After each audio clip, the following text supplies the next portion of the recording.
저는 20대 후반의 여성이며 결혼한 지 3년 차입니다. 시댁에서는 1년에 생각보다 많은 집안 행사를 진행하고 있었습니다. 한 달에 거의 한 번꼴로 진행될 만큼 잦았는데 저는 거기서 메인 음식들을 직접 만들어 내야만 했습니다. 시어머님과 형님은 거의 놀다시피 했으며 제가 거기서 거의 모든 일들을 다 해냈습니다. 정말 제가 여기서 빠지면 집안 행사가 진행이 안 될 정도로 저에게 많은 의존을 하고 있었습니다. 그러던 어느 날 제가 정말 몸살이 시작되었고 컨디션이 너무 좋지 않아서 집안 행사에 참여할 수 없는 몸 상태가 되었습니다. 병원에 가보니 집에서 안정을 취하고 절대 휴식을 취하라고 하더군요. 하지만 집안 행사가 코앞인 상황에서 어김없이 시어머님에게 연락이 왔습니다. 뭐야? 너 고작 열 40도 가지고 병원에 간 거야? 너도 참 일이 하기 싫으면 하기 싫다고 말하지. 왜 이렇게 대놓고 티를 내고 그러는 거니? 나 일부러 화나게 하려고 그러는 거야? 그게 아니라요. 어머님 열 40도면 심각한 상태라고요. 안 그래도 얼마 전부터 기침이며 코 막히고 목이 따가워도 참고 병원에 안 가려고 했는데 갑자기 열이 40도가 되어서 어쩔 수 없이 간 거라고요. 병원에서도 난리가 났어요. 며느라, 나 때는 말이야 열 40도가 되어도 시어머님 말 듣고 해열제 먹고 일하고 그랬단다. 요즘 애들은 빠져도 너무 빠진 거 아니니? 고작 40도 가지고 병원에 가서 뭘 하겠다고. 적어도 50도쯤은 돼야 병원 가는 거지. 어머님 50도면 몸 안에 장기들이 제 기능을 못해서 사람은 그냥 죽어버린다고요. 그리고 몸 아픈 사람한테 그렇게 섭섭하게 말하실 거예요. 오늘 제사인 건 알고 있는데 제사상은 아무나 차릴 수 있는 거잖아요. 제사상을 아무나 차리긴 뭘 아무나 차려? 첫째는 오늘 일이 바빠서 늦게 올 거고 나 혼자 하게 생겼는데 너 꾀병 부리지 말고 지금 당장 해열제 먹고 여기로 와라. 나랑 같이 제사상이나 차리게 말이야. 그게 무슨 소리세요, 어머님? 병원에서 저 상태 보고는 다른 사람하고 접촉은 피하라고 했어요. 어머님이 생각하는 것보다 심각한 상태고 움직이지도 아무것도 못 먹는 상태라고요. 그러니까 저 오늘 제사에는 못 갈 거니까 그리 알고 있으세요. 일을 하기 싫으니까 너가 헛소리도 하는구나 그래. 나한텐 그런 거 안 통하니까 지금 당장 시댁으로 와라. 이번 제사상에서는 최고급 한우 올릴 거니까 한 근에 30만 원 하는 최고급 한우 부위 팔던데 그거 오는 길에 꼭 사오거라. 물론 네 돈으로 말이야. 어머님 정말 하시는 말씀에 후회하지 않을 자신 있으세요? 제가 고기를 사들고 시댁에 가면 저만 아픈 게 아니라 주변 다른 사람들도 아파질 수 있어요. 이 상황에 대해 어머님이 책임지실 거냐고요? 내가 너 거짓말하는 거 하루 이틀 들은 줄 아니? 자꾸 이상한 소리를 하는 것 보니까 너 덜 아프다는 게? 눈에 띄는구나. 헛소리 하지 말고 지금 당장 고기 사서 넘어와. 한 번만 더 이상한 이야기하면 내가 찾아가서 널 끌고 올 거야. 네, 알겠습니다, 어머님. 어머님이 원하신다면 제가 지금 당장 거기로 가겠습니다. 그리고 한 근에 30만 원 하는 한우는 남편 카드로 사갈게요. 제가 지금 돈이 없어서 못 사고 당신 아들 돈으로 사겠다는 말입니다. 몸이 좋지 않아서 열이 펄펄 끓는 저보고 시어머님은 제사상을 차리라면서 호출하였습니다.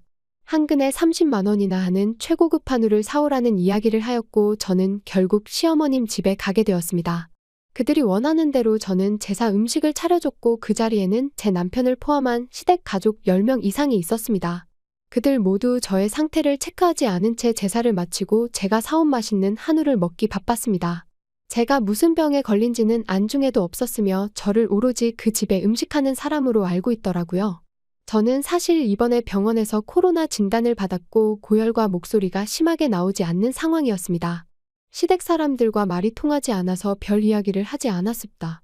그 사람들 제가 차린 음식들을 굉장히 맛있게 먹기 시작했고 그 다음 달부터 이상한 연락들이 오기 시작했습니다.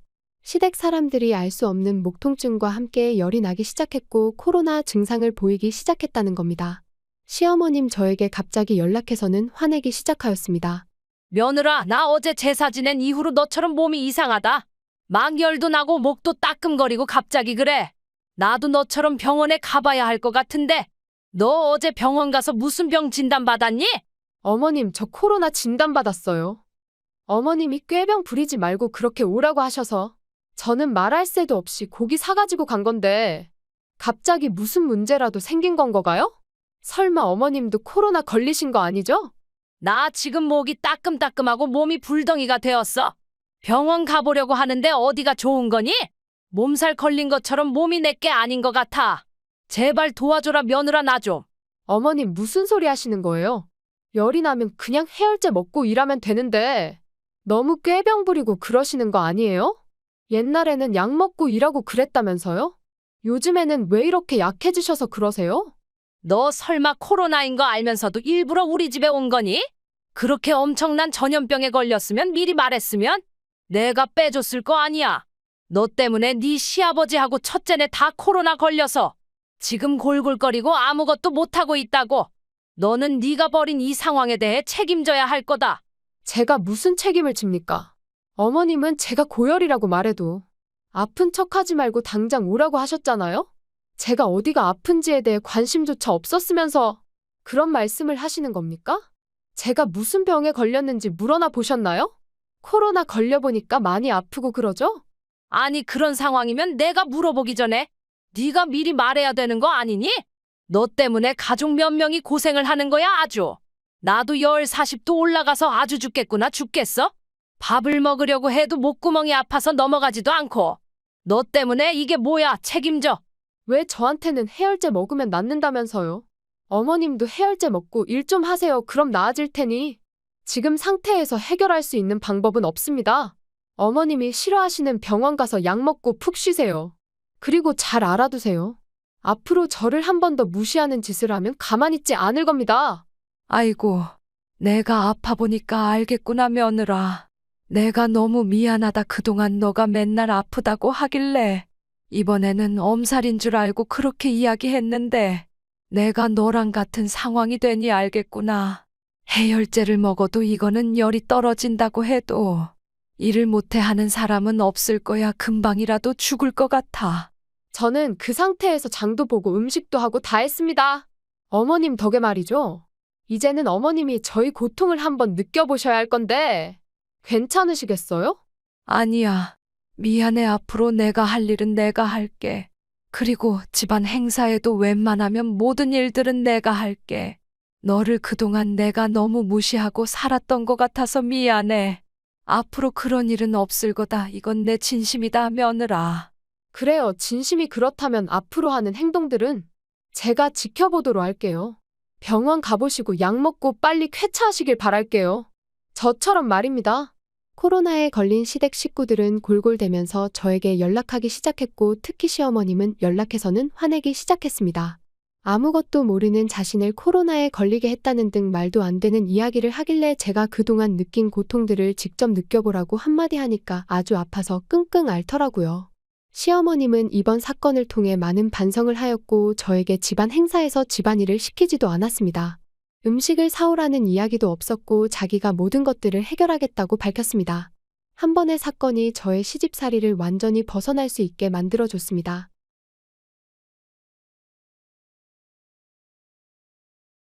결혼을 한 후 남편이 잘 벌어서 저는 한동안 쉬고 있었습니다. 하지만 오랜 기간 일을 해왔던 탓인지 휴식이 쉽지 않았고 새로운 일을 하고 싶다는 생각이 들었습니다. 저는 아는 사람을 통해 일자리를 알아보던 중 병원에서 청소부 자리를 알게 되었고 그렇게 새로운 일을 시작하게 되었습니다. 그곳에서 제가 예상치 못한 사람을 만나게 되었고 생각할 수도 없었던 일들이 겹겹이 일어나기 시작했습니다.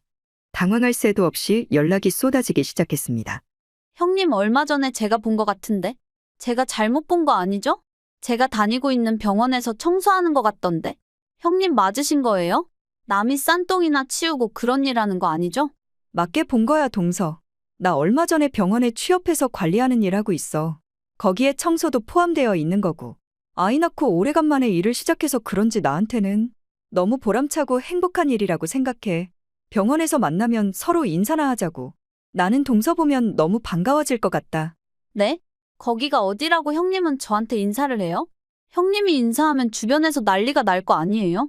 병원에서 저 나름 학벌도 좋다고 인정받는 간호사인데 똥 치우는 사람이 가족이라고 하면 깨잖아요. 형님은 아는 척하는 순간 저한테 마이너스니까. 다른 생각 하지 마시고 아는 척 하지 마세요. 제발요. 동서 그래도 말을 참 섭섭하게 하네. 내가 같은 병원에서 근무하게 되었다는 걸. 따로 말하지는 않았는데 그래도 일터에서 만나면 인사 정도는 괜찮은 거 아니야? 굳이 그렇게까지 나를 모른 척 해야 하는 거야? 제가 말했잖아요. 병원은 학력뿐만 아니라 주변 가족들이 뭘 하느냐에 따라서 대우가 달라진다고. 형님이 더러운 똥이나 치우는 일을 한다고 하면 주변에서 저를 어떻게 평가하겠나요? 그러니까 제발 그 안에서는 저를 아는 척 하지 마세요. 사회적인 제 위치 좀 생각해 주라는 말이에요. 섭섭하기는 하지만 동서가 무슨 말하는 줄은 알겠네. 내가 직접 간호사 일을 해본 게 아니고 병원이 어떻게 굴러가는지 모르니까 일단은 동서가 말하는 대로 할게. 너무 크게 걱정하지 마. 네, 꼭 좀 부탁드리겠습니다. 앞으로 제 인생하고도 관련이 있는 것이니 말입니다. 제가 부업으로 병원 청소를 하게 되었는데 알고 보니 이 병원은 동서가 간호사로 일하고 있는 곳이었습니다. 어느 날 제가 청소하고 있는 모습을 봤는지 저에게 연락해서는 병원 내에서 아는 척 하지 말라달라고 하더군요. 관계에 있어서 이런저런 이야기를 하면서 저에게 부탁하길래 저는 알았다고 아는 척 하지 않겠다고 말했습니다. 그렇게 다음날 병원에서 동서를 만났는데 정말 저를 보고도 아는 척 하지 않더라고요. 저도 여기에 반응하지 않고 아는 척을 하지 않고 지내기 시작했습니다. 하지만 동서는 저에게 무슨 악감정을 가지고 있었는지는 모르겠지만 제가 청소하는 구간에 일부러 쓰레기를 버린다거나 동료 청소 아줌마를 면박 준다거나 그런 행동들을 하고 있었습니다. 그래도 저는 제 일이 아니니까 동료 아줌마 일이니까 생각하고 참고 있었습니다. 그러던 어느 날 동서가 화장실을 이용하고 커피를 들고 가다가 실수로 쏟았습니다. 그러고서는 눈치를 쓱 하고 보더니 주변 청소 아줌마를 보고 치워달라며 손을 까딱하는 모습이었습니다. 주변 간호사들 3, 4명이 같이 있었음에도 불구하고 아무렇지 않게 그런 행동을 하는 것을 보고 저는 참을 수가 없었습니다. 저는 그 자리에서 병원임에도 불구하고 동서를 불러 세웠고 동서 이게 말이 되냐 네가 치워라. 한마디를 했는데 그 순간 분위기가 냉각되었습니다. 제가 의도하지는 않았지만 화를 참지 못하고 동서라고 이야기한 것이었고 주변 간호사들은 놀라서 갈 길을 가기 시작했고 동서는 저를 보고는 얼굴이 시뻘게 졌더라고요. 그날 저녁 저에게 연락이 불티나게 오기 시작했습니다. 제가 분명 아는 척하지 말라고 했을 텐데 왜 아는 척해서 사람을 불편하게 만드는 거죠? 형님은 그렇게 정의감에 불타는 사람인가요? 대체 왜 나한테 이런 고통을 주는 거냐고요? 동서 청소부를 혼낼 거면 업무에 있어서 문제가 있으면 해. 그리고 직속 상관도 아닌데 왜 청소부한테 관여하는 거야? 너가 월급 줘? 월급 주냐고? 관계도 없는 사람 하대하고 괴롭히는 모습이 열받아서 한마디 했는데 왜? 무슨 문제라도 있어? 주변 간호사들이 뭐라고 하는 거야? 그런 거냐고. 정말 생긴 대로 산다고 하는데 형님은 청소부가 딱이네요. 저희가 화장실을 너무 깨끗이 쓰니까 일할 게 없어 보여서 제가 일거리 좀 만들어줬는데 무슨 문제라도 있는 건가요? 지금 주변 간호사들한테 소문 쫙 퍼졌습니다. 안 그래도 평판이 중요한 병원에서 제 입지가 내려가고 있다고요. 어떻게 책임지실 건가요? 병원은 성과로 운영되는 곳인데 동서가 대단한 착각을 하고 있네. 평판이 내려간다는 건 동서가 하는 일이 개판이기 때문에 그런 거야. 무슨 가족이 청소부라고 평판이 내려가 헛소리도 정도껏 해야지. 앞으로 나는 계속 동서한테 아는 척 할 거니까 그런 줄 알고 있어. 한 번만 더 아는 척하면 아는 사람들 통해서 형님 해고하라고 할 거예요. 제가 병원에 친한 사람들 많은 건 알고 계시죠? 계약직인 청소부 1명 보내는 건 일도 아니라고요. 마지막으로 한 번만 더 이야기하도록 하겠습니다. 아는 척 하지 마시고 제가 하는 일에 관여하지 마세요. 그렇지 않으면 당신은 해고당하게 될 겁니다. 정말 웃기는 사람이다, 동서. 나를 해고시킬 수 있으면 해고 한번 해봐라. 사실 우리 아빠가 여기 병원에 엄청난 금액을 투자한 사람이거든. 대표 의사 1명 내세워서 바지사장으로 있어. 한마디로 병원 사무장이라는 이야기지. 돈에 관련해서는 모든 것들을 관리하고 있고 인사도 마찬가지고. 내가 병원 청소하는 건 그냥 집에 있기 심심해서 아빠한테 말해서 자리 하나 만들어서 일하고 있는 거야. 동서가 하는 이야기들 너무 열받아서 그동안 우리 아빠한테 이야기하고 있었거든. 울 아빠가 이름 뭐냐면서 해고한다고 하길래 내가 아니라고 조금만 지켜보자고 이야기하고 있었어. 그런데 안 되겠다. 이젠 동서 해고당해야 할 것 같아. 우리 아빠한테 지금 말하면 아마 내일부터 안 나와도 될 거야. 내가 보낸 거 지금 확인하는 순간부터 해고라고 생각하면 돼. 그동안 수고 많았어, 동서. 아니, 형님 아버지가 병원 사무장님이셨어요? 제가 너무 죄송해요. 그러려고 그런 게 아니라. 병원 분위기에 휩쓸려서 저도 모르게 그렇게 된 것 같아요. 제발 한 번만 용서해 주시면 안 될까요? 부탁드릴게요. 웃기는 소리 하지 마. 동서가 나한테 말한 것처럼 이제 나한테 아는 척 하지 말라고. 참고로 우리 아빠가 주변 병원 사무장들 다 알고 있어서 니 하나 취업 못 시키는 건 일도 아니라고. 그러니까 내일부터는 의료 관련 업무 떠난다고 생각해. 저희 아버지가 사무장인지도 모른 채 저를 자기 마음대로 해고시키려고 했던 동서는 결국 저의 말 한마디에 해고당하고 말았습니다. 주변 동료들 이야기 들어보니까 청소부들을 하대하고 이상한 분위기를 만들면서 앞잡이 역할을 엄청나게 하고 다녔더라고요. 선을 제대로 넘었고 결국 단순한 해고를 넘어서 주변 의료업계의 블랙리스트로 올려버렸습니다. 의료업계 자체에 취업이 안 되게 막아버린 것입니다. 하루가 멀다 하고 저에게 연락해서는 그동안 자신의 잘못이라면서 사죄하고는 블랙리스트는 풀어달라고 말하고 있는 동서입니다. 하지만 이젠 제가 하고 싶어도 제 손을 떠나버렸기에 그렇게 할 수 없었습니다. 악질 같은 한 명이 나가니 병원 분위기도 엄청나게 좋아진 것 같습니다. 청소를 하고 있으면 주변 간호사들이나 청소부 직원들이 저에게 고맙다면서 연신 인사를 하고 있었고 심지어 의사들마저 저에게 고맙다고 인사를 하더군요. 동서가 얼마나 병원에서 악질이고 여론몰이를 하고 있었는지 알 수 있었습니다. 사연을 끝까지 시청해주셔서 감사합니다. 구독을 하시면 매일 올라오는 사연을 빠르게 보실 수 있습니다. 좋아요는 여러분들의 선택입니다. 구독과 좋아요 부탁드립니다.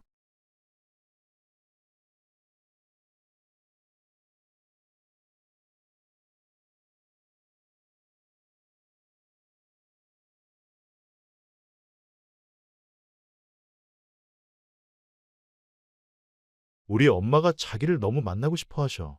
만난 지도 3년이 넘어가는데 이제 당신도 부모님을 직접 만나봐야 하지 않겠어?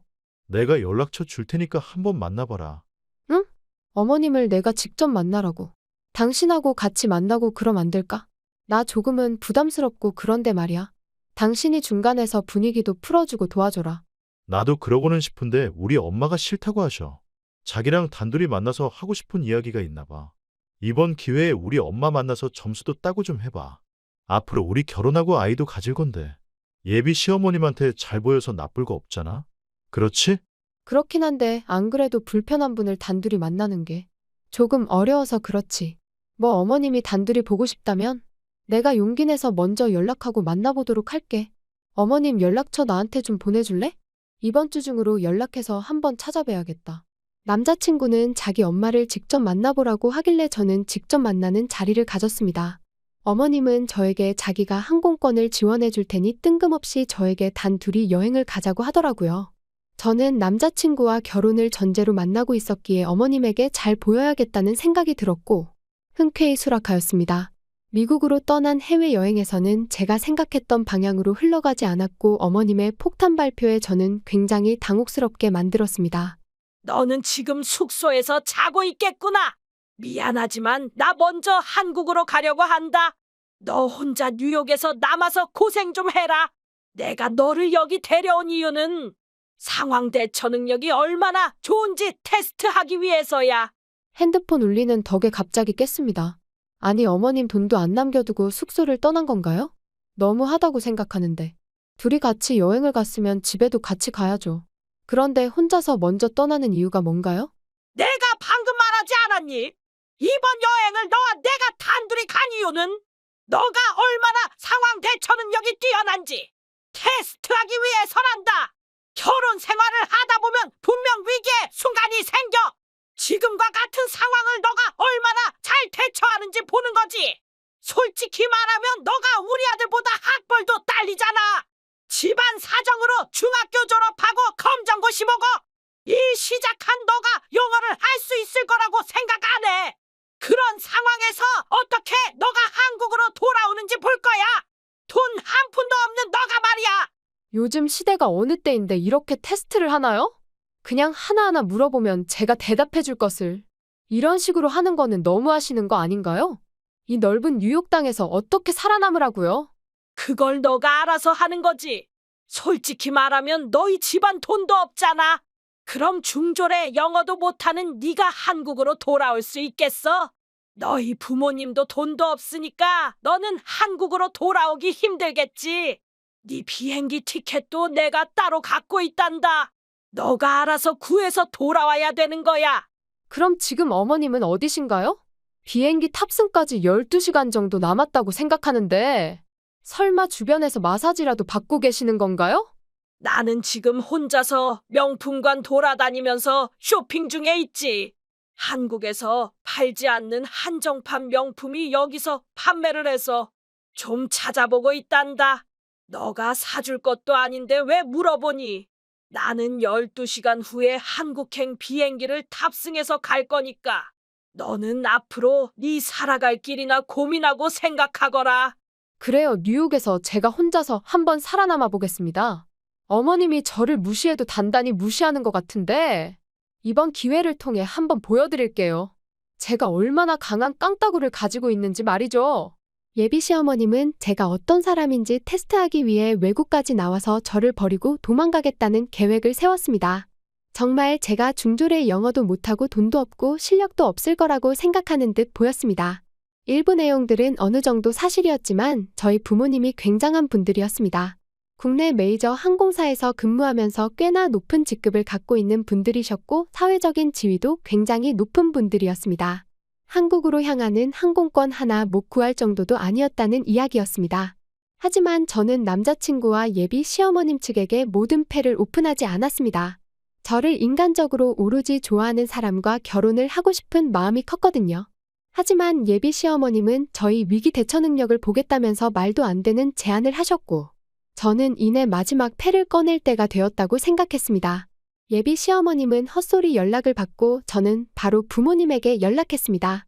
그 사람과 같은 비행기 퍼스트 클래스 좌석이 있는지 물어봤고 확인 결과 있다고 하더라고요.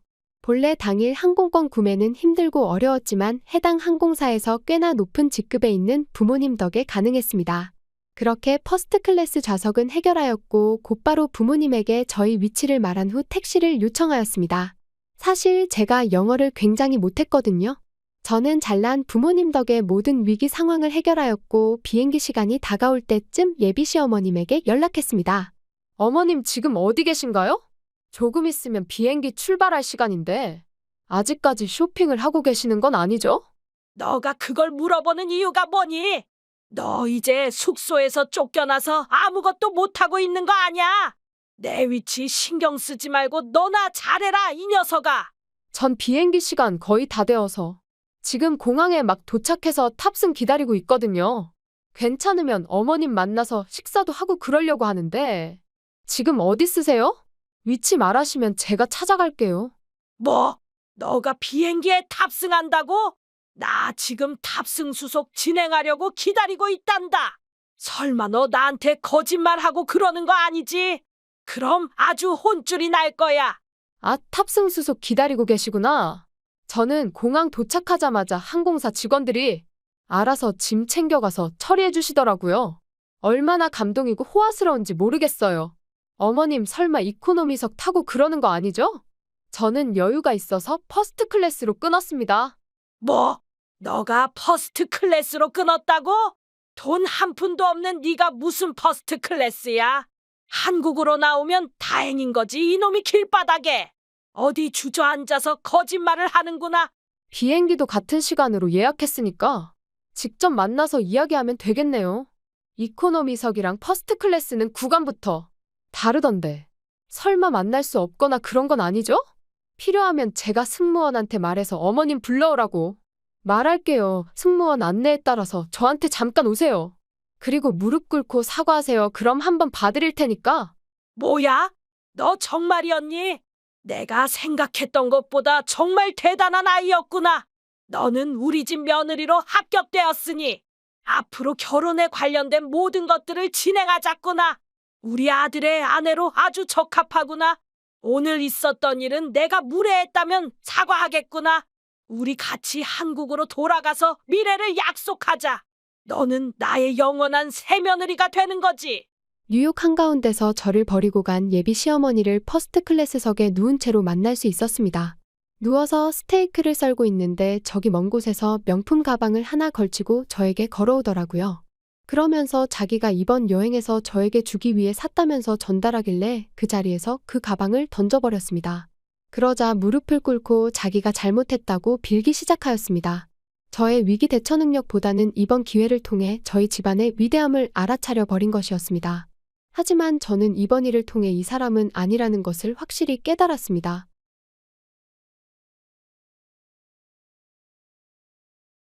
당신은 언제 일을 시작할 거야? 벌써 몇 년째 집에서 놀고만 있는 거야? 이러고도 당신이 가장이야? 가장이냐고. 나도 하고 싶은데 내가 뭘 해야 될지 모르겠어. 누군가 도와줬으면 좋겠다는 마음뿐이야. 당신이 나를 도와줬으면 해. 나가서 알바라도 해야지. 배가 아주 불렀어. 당신 당장 용돈 안 줄 거니까. 그런 줄 알고 있어라. 그럼 알아서 알바하겠지. 내 나이가 몇 살인데 알바야. 그러지 말고 당신이 음식점 좀 차려주면 안 돼? 나 정말 열심히 할 자신 있으니까 당신이 도와줘. 정말 음식점 차려주면 열심히 할 거야? 게으름 안 피우고 성실한 삶을 살 거냐고. 당신이 하는 말에 따라 내가 어떻게 할지 결정할 거야. 당장 말해. 어떻게 한 거지? 당연히 무조건 열심히 하지. 그럼 당신만 믿으면 되는 거야? 나 음식점 사장님 되는 거냐고. 저는 오랜 기간 요식업에 종사하면서 여러 음식들을 만들어 왔고 맨날 놀고 있는 남편을 가만히 둘 수 없었습니다. 제가 오랜 기간 연구해온 음식 레시피를 남편과 시어머님에게 전달해 음식점을 차렸고 그곳은 동네의 맛집 랭킹 1위에 등극할 만큼 엄청난 성적을 만들어냈습니다. 남편과 시어머님이 열심히 일한 것도 있지만 저희 레시피가 엄청나게 큰 역할을 했다고 생각합니다. 하지만 그들은 저에게 고마움을 표시하기는커녕 저에게 말도 안 되는 이야기를 하기 시작했습니다. 저도 이런 대우를 받아야 하는지에 대해 고민이 들었고 그들이 변한 모습을 보고 경악하고 말았습니다. 며느라 그동안 고마웠다. 너가 우리를 도와준 덕에 내 아들하고 운영하는 음식점이 어플 맛집 랭킹 1위에 달성했어. 너에게 고맙기는 한데 이제는 정리를 좀 해야겠구나. 제가 오랜 기간 요리사로 일하면서 노하우가 담긴 레시피였습니다. 제가 나중에 음식점을 차리면 사용하려던 건데 가족이라면 넘길 수 있죠. 당연히 넘겨야만 하는 거고요. 제가 도와드리기는 했지만 그 자리로 가기까지 어머님하고 남편이 정말 많이 노력했잖아요. 그에 대한 보답이고 앞으로도 유지하기 위해 많은 노력을 해야만 할 겁니다. 왕관이 되려는 자왕관의 무게를 견뎌라. 1등이라는 위치를 유지하기 위해서는 손님에게 보다 나은 서비스를 주기 위해 노력해야지. 이젠 너보다 우리가 더 노력해야 되는 것 같아. 며느라 너에겐 고맙지만 이젠 우리 관계 정리하자. 더 이상 너가 우리한테 필요가 없어졌어. 우리 아들인 너랑 살면서 많이 힘들었다고 하더라. 일이 잘 풀린 지금 이혼하는 게 좋을 것 같아. 좋은 게 좋은 거라고 서로 박수 칠 때 헤어지자. 어머님, 그게 무슨 말씀이세요? 갑자기 이혼이라니요? 제가 드린 레시피는 지금 가치로만 본다면 3천만 원 이상 하게 될 거예요. 어머님은 그걸 날로 먹고 저를 버리려고 하시는 거예요. 정말 너무하다고 생각 안 하세요? 미안하구나 며느라. 너가 능력은 좋은데 솔직히 말하면 너무 못생겨서 손자 외모에 큰 영향을 끼칠 것 같아. 우리 아들 유전자는 키 크고 잘생겼는데 너는 뚱뚱하고 못생겨서 애 낳으면 마이너스야. 우리 아들 새로운 여자 만나서 재혼도 시키고 지금 사업 유지하면서 살아가려고 해. 먹여 살려놨더니 외모 가지고 뭐라고 하시는 거예요? 애초에 저랑 결혼할 때 제 외모보다는 능력 보고 결혼한 거 아니에요? 경제적 능력도 없는 시부모하고 남편. 제가 돈 좀 벌게 만들어줬더니 이렇게 배신해요?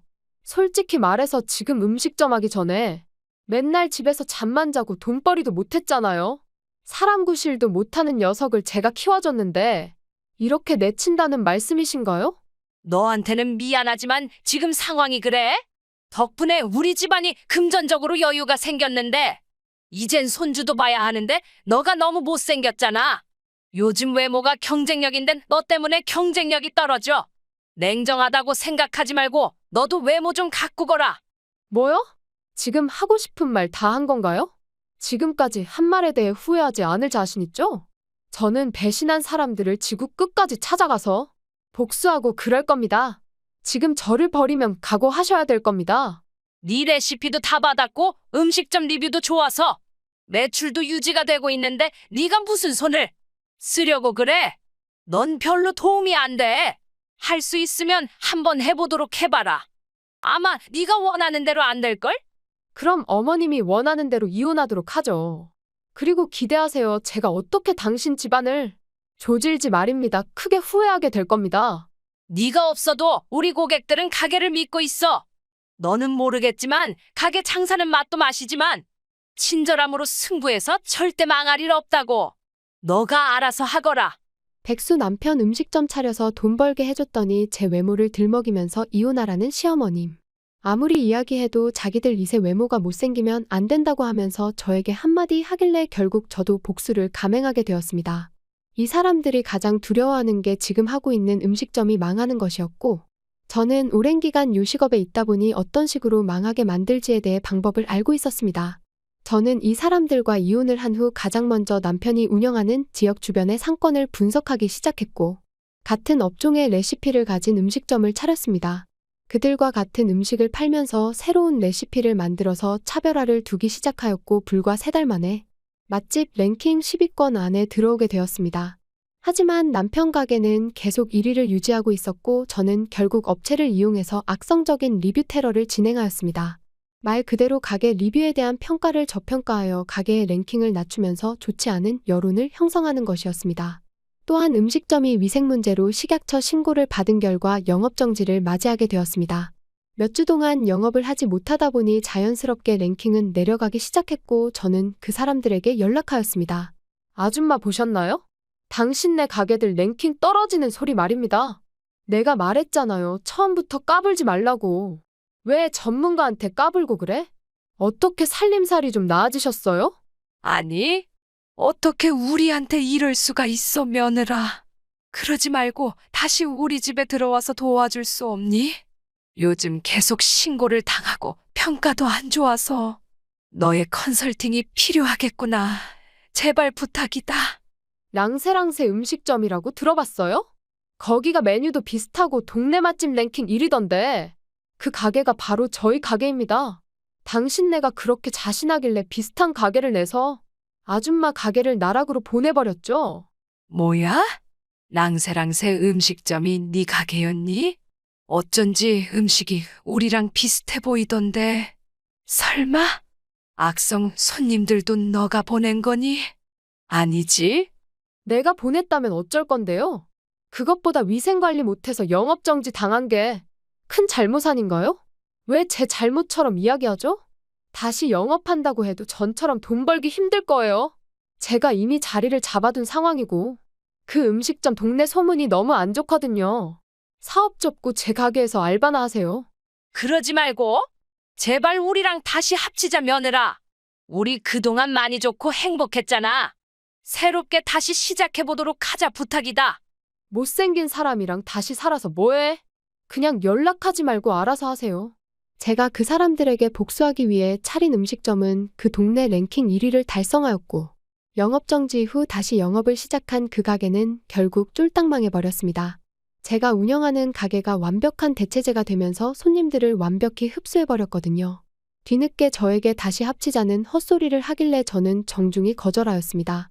같은 동네다 보니 주변에서 소문이 들려오는데 그 사람들 일을 그만두고 집에서 폐인 같은 생활을 계속하고 있다는 이야기가 나오고 있습니다. 그러니까 있을 때 잘하지 이제 와서 왜 이러는지 모르겠습니다.